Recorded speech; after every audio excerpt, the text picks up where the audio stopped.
Class 12th के सभी विद्यार्थियों का गणित की ऑनलाइन क्लास में स्वागत है। प्रिय विद्यार्थियों, 2-3 बच्चों का फोन आया था। उन्होंने कहा कि दो आव्यूहों का गुणनफल कम समझ में आ रहा है। तो सबसे पहले आज हम यही सीखेंगे कि दो आव्यूहों का गुणनफल कैसे निकालते हैं। गुणनफल तो हम लोग निकाल ही लेंगे, लेकिन सबसे पहले आपको इसमें चेक करना होगा कि क्या उनका गुणनफल अस्तित्व में होता है, क्या उनका गुणनफल संभव है। तो आइए चेक करने का मेथड देखिए।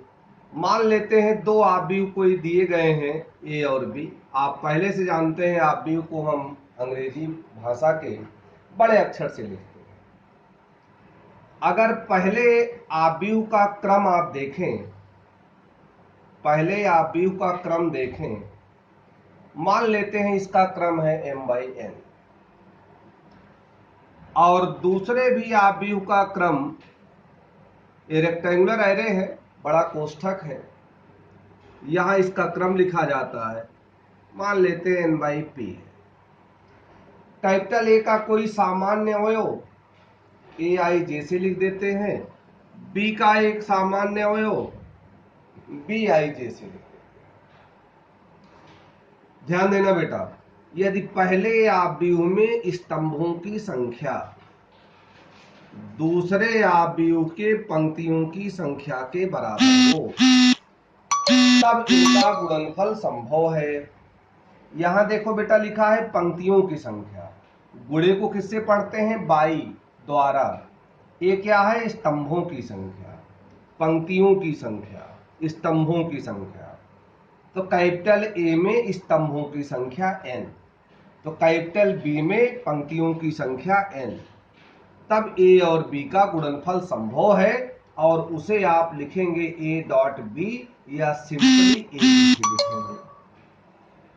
अब कोई कहे बी में स्तंभों की संख्या p है, तो इसका गुणनफल उससे संभव है जिसमें पंक्तियों की संख्या क्या हो? p।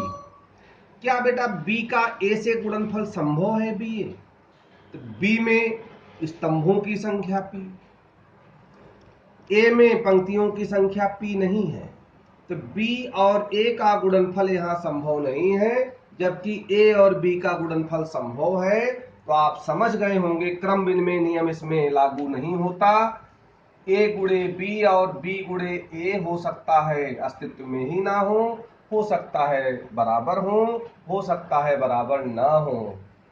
अब आइए देखिए कैसे हम इनका गुणा करते हैं। इनका गुणनफल हम लोग रो बाय कॉलम से निकालते हैं। रो का मतलब बेटा पंक्ति, और कॉलम का मतलब आपका है स्तंभ। तो पहले की हम पंक्ति लेते हैं और दूसरे का हम लेते हैं स्तंभ। मान लेते हैं इसमें 3 अवयव हैं, इसमें भी बेटा 3 अवयव होंगे। इसके पहले का गुणन इसके पहले से करेंगे, दूसरे का गुणन इसके दूसरे से करेंगे, तीसरे का गुणन इसके तीसरे से करेंगे और जोड़ देंगे, कोई न कोई संख्या मिलेगी हमें। वो कहाँ लिखेंगे? किसका अवयव है, कौन सी पंक्ति लिए हैं? मान लेते हैं पहली पंक्ति है। कौन सा स्तंभ लिए हैं? मान लेते हैं तीसरा स्तंभ है। तो पहली पंक्ति और तीसरे स्तंभ के अवयव को बेटा आव्यूह को के अवयव को ए से लिखते हैं। पहले यहां लिख देते हैं पंक्ति, फिर यहां लिख देते हैं स्तंभ। आईवीं पंक्ति जेवें स्तंभ का अवयव है। यहां देखो पंक्ति कौन सी थी? पहली। स्तंभ कौन सा था? तीसरा। A13 लिखने का हम लोग प्रयास कर रहे हैं। आइए एक बार गुणन फिर सीखते हैं। आज बारिश हो रही है, नेटवर्क बहुत स्लो है, वीडियो भी छोटी छोटी ही अपलोड हो पाएंगी। थोड़ा सा सीख लेते हैं, फिर कल हम लोग कायदे से सीखेंगे पुनः। हम एक आव्यूह लेते हैं बेटा, आव्यूह का कोई आंकिक मान नहीं होता है। 1 2 3 4 5 6, इसका क्रम बताओ। ये देखो एक पंक्ति है, पहली पंक्ति, ये दूसरी पंक्ति है, तो 2 पंक्ति हैं। कितने स्तंभ हैं? 1 2 3, 2/3। अब इसके स्तंभों की संख्या 3 है, तो हमें एक आव्यूह ऐसा लेना पड़ेगा जिसमें पंक्तियों की संख्या कितनी हो बेटा? 3। X Y Z. कितनी पंक्ति है देख लो, पहली पंक्ति, दूसरी पंक्ति, तीसरी पंक्ति, कितने स्तंभ हैं? एक। तो बेटा ये 3/1 का, तब पहले में स्तंभों की संख्या 3, दूसरे में पंक्तियों की संख्या 3, तो गुणन संभव है। और जो गुणा करेंगे वो भी आप भी आएगा, उसका क्रम क्या होगा? 2/1। पहले में पंक्तियों की संख्या और दूसरे में स्तंभों की संख्या देख लें, 2/1। आइए ए गुणा बी, ए और बी का गुणनफल संभव है क्योंकि ए में स्तंभों की संख्या 3 है और बी में पंक्तियों की संख्या 3 है। ए गुणे बी निकालते हैं बेटा। ए की जगह ए का मान रख दो, बी की जगह बी का मान रख दो आराम से, कोई दिक्कत नहीं। आइए गुणा करते हैं। कौन से मेथड से? रो बाई कॉलम। पहली पंक्ति लेंगे, पहला स्तंभ, पहली लेंगे, दूसरा स्तंभ, पहली पंक्ति, तीसरा स्तंभ, इसी क्रम में आगे बढ़ेंगे।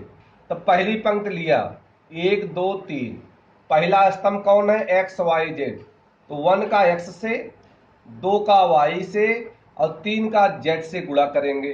तो कहां लिखेंगे?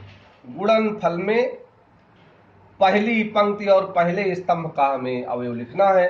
1 गुणे एक्स एक्स, 2 गुणे वाई 2 वाई, 3 गुणे जेड 3 जेड, और इसको आपस में जोड़ देना है। क्या इसमें और कोई स्तंभ रह गया है? अगर है तो करेंगे, नहीं है तो दूसरी पंक्ति लेंगे, अगली।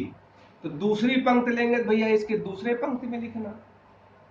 तो 4 का किससे गुणा करेंगे? एक्स से, 5 का वाई से, 6 का जेड से, और क्या करना है? जोड़ देना है। अब इसका क्रम बताओ। एक पंक्ति ए है, एक पंक्ति ए है, कितने स्तंभ हैं? एक ही तो है, 2/1। तो इसी पर हम आज क्लोज करेंगे। धन्यवाद। घर पे रहें, सुरक्षित रहें।